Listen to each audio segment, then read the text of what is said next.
Hello. So, I know everyone's had a little breakfast, but if you could put down your muffins and coffee for a moment, I would like you to raise your hand if you've ever seen an error message. Trick question. I know you all have. All right. Have you seen an error message this week? Raise your hand. All right. And keep your hand raised if it was frustrating.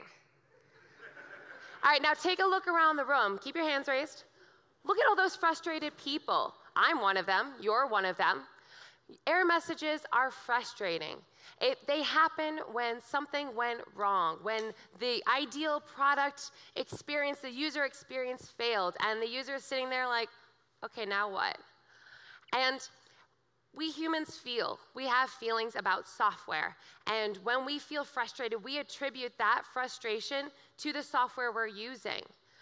We feel like our trust has been broken. And error messages are actually an opportunity. They are an opportunity for you to rebuild that trust, for you to educate your users in what to do well, how to use your product correctly. Or if there's nothing really they can do, what to expect so that they're no longer frustrated. Now, as writers or user support or developers, we don't spend a whole lot of time thinking about how error messages impact user experience. But that all ends today. Today we're going to talk about the different types of errors. We're going to talk about how to be humble, human, and helpful. And I'm going to talk more about how to write error messages specifically. And pay attention because there is a quiz at the end. So the first type of error is a user error. In brief, the user did something wrong. They should have filled out this form correctly. There are specific requirements in order to fill out this form and validate it, to submit it. But they didn't. And as you can see in this form, this example, there are tooltips. There are error messages exactly where the error is, telling you what you did wrong and how to fix it. So this is a pretty good example of error messages. Now, system errors are a bit more difficult. System errors can be any kind of problem. When, say, the Wi-Fi goes down, or there's a bug in your system, or the database doesn't respond, or a million of other things. But basically, the user didn't do something wrong. It's all of the rest of the errors. And to the user, it doesn't really matter. Did I do something wrong? Did you do something wrong? Did Google go down? No offense, Google. Did something happen that is otherwise giving me the wrong experience? And so what you need to do about that depends on the situation, but at the very least, you need to talk to your users, and you need to explain what you know and help them through it. And so we come to the 3 H's of good error messages. They are humble, and humble in a, we're sorry, we messed up, and maybe it wasn't us, maybe it was someone else in a third party that we used, but we're sorry about that. And then they also need to be human. They can't say, error required action not allowed. Nobody goes along the street and says, error required action not allowed. That's not how people talk. And then finally, and most importantly, they need to be helpful. If you forget everything else about this whole presentation, remember to be helpful.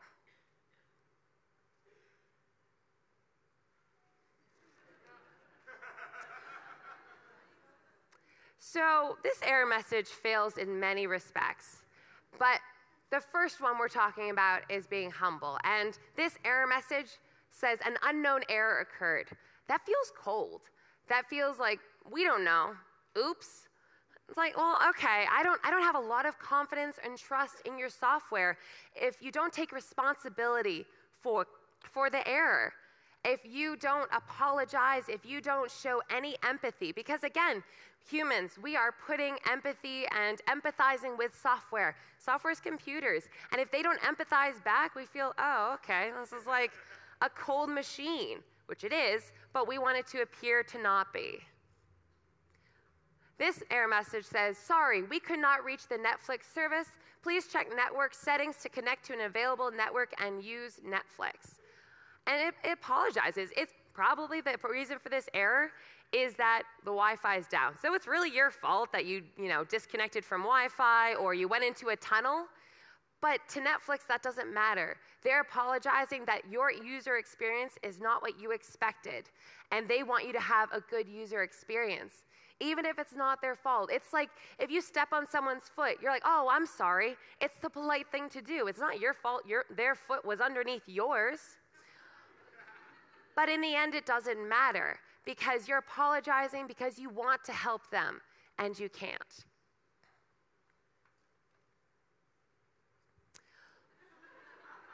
Exception, this one always cracks me up. Exception has been thrown by the target of an invocation. I don't know most of those words in that sentence. And chances are, few people who actually wrote this, maybe the person who wrote it knew what they were talking about, no one else does. And it's because these are words that we don't say. You wouldn't say, oh yeah, just fix the target of the invocation. Okay, no. That's not going to actually communicate to users what's wrong or what they can do about it. This does. There was a problem. Your password is incorrect. It very clearly says in language that I would actually say to someone else that there was a problem and what the problem is. It doesn't go so far as to say you need to update your password, but we can kind of get there. We understand if it's incorrect, you need to correct it. Also, one thing to remember about error messages in general is not to rely on one method of telling them that there is something wrong. This one, it's a little hard to see on this screen, but it relies a little bit on the first line is red. Now, some of you know, and we have enough people in this audience that I'm guessing at least one person is colorblind. About 5% of the population is. And unfortunately, the most popular form of colorblindness is red-green colorblindness, and those are the colors for success and failure. But this error message has an icon that illustrates it is an error. So even if you can't see the color, you can still tell there's a problem with just visually. And then you can read, there was a problem. So it tells you in many different ways, both subtle and overtly, that there is a problem. It's very straightforward and uses human words. Now, oh, it's a little off the screen, but this is an error that many of you who use Google Chrome browser have probably seen before. And while it says it's an error and that there was an error, and that's all we know, but it doesn't say what I should do about it as a user. I've seen this page a million times, and okay, I know it's a 404, but beyond that, it's kind of hard what to do next. I don't really know. This error, however, it tells me, it has sympathy, it has a little emoji sympathy, and it says it's a nice photo, which is sweet and kind of cheeky, but it's too big. It tells me what's wrong with it, that the photo is too big, and then it tells me in the next line what exactly I need to do. I need to resize it in the exact pixels.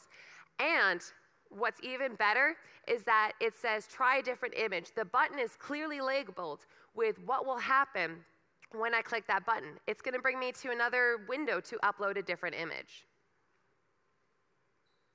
And many times, it's not your error. It's a different system. You don't know what to do.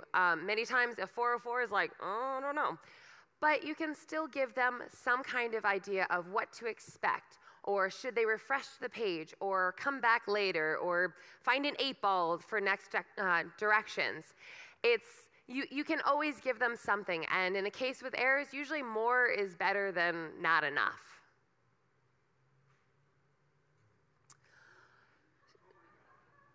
So this error, the lower text is a little hard to read.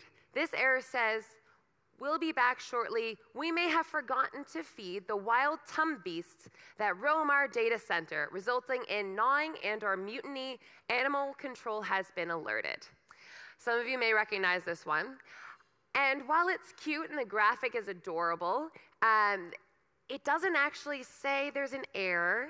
It doesn't really take responsibility for it. It doesn't tell you why. It does in cryptic speak, and it doesn't tell you what to do about it.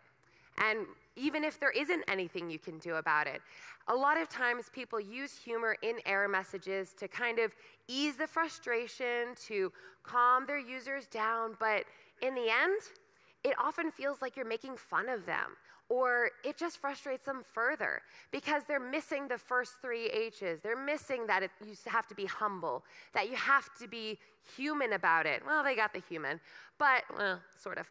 But you're missing the helpful, which is the most important part. It's not helpful. Even less helpful, something went and got goofed. Now that's cute because it's like, it got goofed, but no one really says that. But the actual error, what it is, what clicking retry is going to do, that's really scary. What if this was on a banking website? Would you want to retry your action, like transfer, $5,000 to this other account, retry? No. I don't want them to say that got goofed if I'm trying to purchase concert tickets. That's not going to reassure me and rebuild my trust with this software, that I can trust them with my money or my content or my emails or anything. You're not going to feel safe using this software. Now, I know many of you are writers in some form or fashion, and you have, I'm sure, your principles that you just know at your heart, like how to write, and some of these will be, review, but when you're coming to error messages, there's something very particular of the limitations and the situation. Users are already frustrated. They're nervous, they're upset, they're losing trust quickly.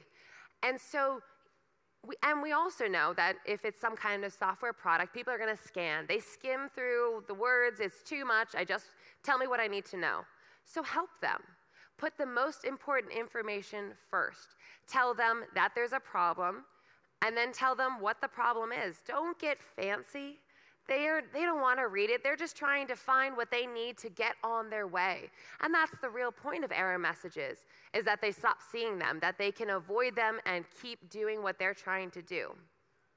And so don't use a whole lot of words. Get rid of the clutter. You can put that into a blog post or some other place where you want to expand upon or explain why this error happens. Just tell them what it is.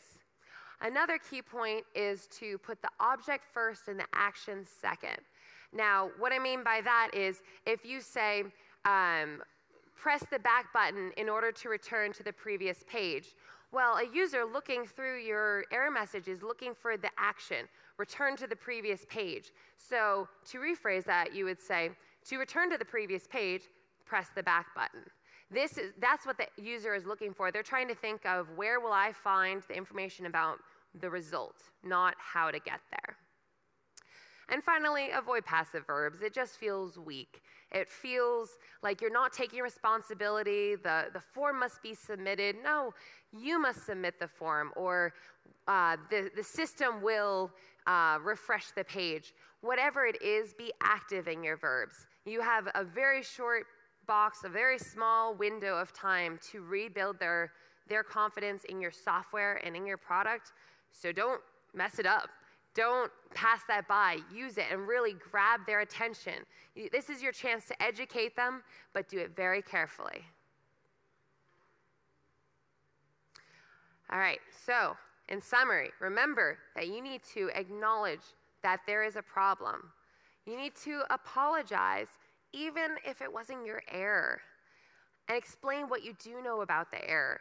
Help them get to where they're going. Help them get rid of the error and get on their way. One of the tips that I like to think about when I'm writing error messages or I'm reviewing them, I think, okay, how would I explain this to my grandparent? My grandmother is online. She's 94 years old, and she uses computers and her tablet all the time, and I want her to be able to understand the error messages. Part of the reason that I use this guideline is that a lot of users are not native English speakers. And so using fancy words that are not very clear and exactly as you would talk to a human are just going to confuse them and frustrate them further. Oh no, an error message. What do I do? Well, not to worry. It's up to you. So now is the time for you to turn to your neighbors and say, okay, here's the situation. A user signs into a banking website, and they've set up a money transfer. Something goes wrong, and the transfer did not happen. How would you tell them that they need to resubmit the transfer? Talk about it amongst yourselves, and then tweet error messages at #WriteTheDocs. You can read other people's there and try to come up with, remember the 3 H's, be careful of the 4th. Remember to make it humble, human, and helpful. Good luck.